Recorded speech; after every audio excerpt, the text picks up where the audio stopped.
আমি তো বলি আমার জাতি যদি কিচ্ছু না করতো, সারাদিন পরে ঘুমানোর সময় যদি হাত দুইটা উঠায় চোখের একটু পানি ছেড়া বলতো, মালিক এত বড় সংসার, এত যাই ঝামেলা সব সামনে নিয়ে সারা দিন তোর কাছে আসতে পারি নাই, এখন ঘুমাইতে চললাম, সকালে যদি উঠাস তাইলে উঠবো, নাইলে চির নিদ্রা হয়ে যাবে।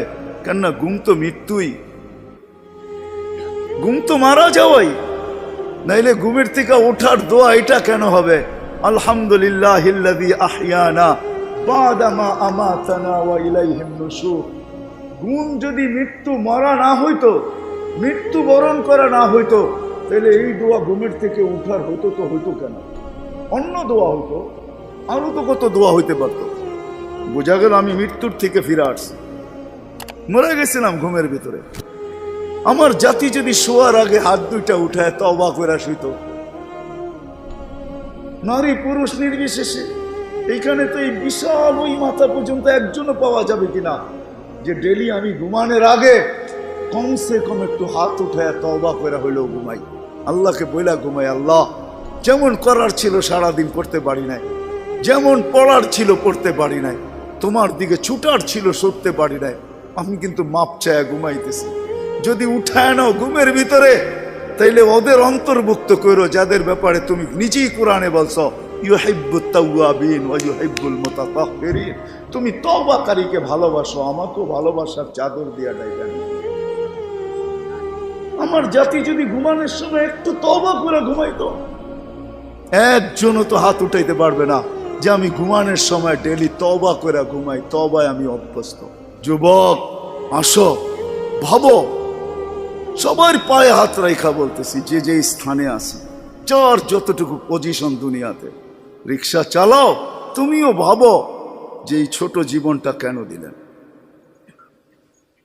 বাবা উচিত কেন দিলেন? ওই জান্নাত পাওয়ার জন্য দিলেন। বলে আপনি কি করে বলেন? এই জন্যই বলি, কেন আমাদের যাত্রা জান্নাত থেকে, আমরা জান্নাতে যাব। আদম আলাইহিস সালাম জান্নাত থেকে যাত্রা শুরু করছেন, আবার উনি ফিরা জান্নাতেই যাবেন। আমাদেরকে যদি আল্লাহ জান্নাত না দিবে, তাহলে মুসলমানের ঘরে আমার অস্তিত্ব দিল তো দিল কেন? আমি তো ডিমান্ড নোটও ভরি নাই, আমি তো আল্লাহর কাছে চাইও নাই, আমি তো আল্লাহর কাছে অনুরোধও করি নাই। আল্লাহ সদ ইচ্ছা আমাকে মুসলমানের ঘরে পাঠাইছেন। দুনিয়াতে পা রাখতে দেরি, আজান একামতের ধ্বনি আমার কানে আসতে দেরি হয় নাই। কিন্তু সব সত্য, কিন্তু এটাও সত্য আমি সবকিছু পাওয়ার পরে হারায় গেলাম, আল্লাহকে ভুলা গেলাম। এই জন্যই কোরআন আমাদের কানে ধ্বনি দেয়, কুতিলাল ইনসানু মা আকফারা। ও মানুষ, তুই অকৃতজ্ঞ হইলি তো হইলি কি করে? উচিত তো ছিল ফল আসলে গাছ আরো ঝুঁকবে, ফল আসলে আরো ঝুঁকবে। উচিত তো ছিল শিক্ষিত মানুষগুলা শিক্ষিত হইয়া 24 ঘন্টা আল্লাহর কুদরতি পায়ে পড়া থাকবে। উচিত তো ছিল ধনী ধন পাওয়ার পরে আল্লাহর কাছে কাছে থাকবে।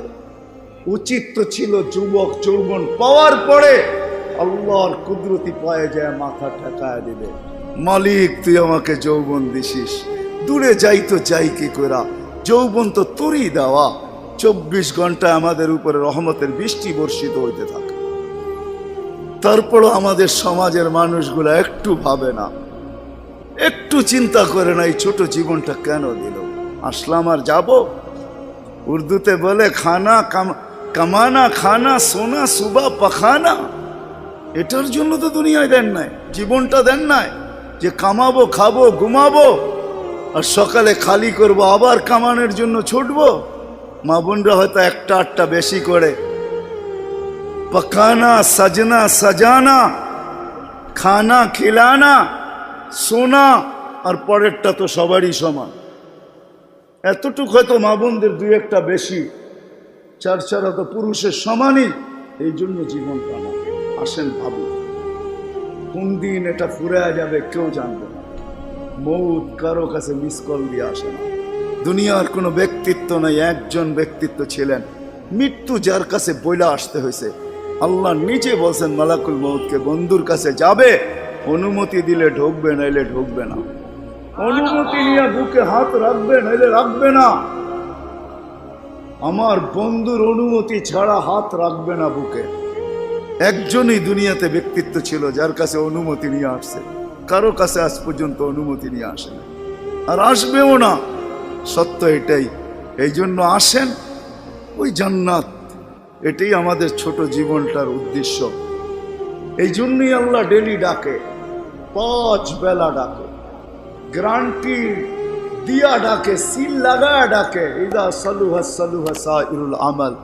5 ওয়াক্ত নামাজ যদি এই উম্মত কমপ্লিট করে দেখাইতে পারে, তো আল্লাহ আমাদের নবীজির সাথে ওয়াদা করছেন, আমিও আপনার উম্মতের জীবনকে কমপ্লিট বলে লেখা দিব। কোনো বিষয়ে হাতেই লাগাবো না, চোখই বুলাবো না, নামাজ ঠিক তো ঠিক।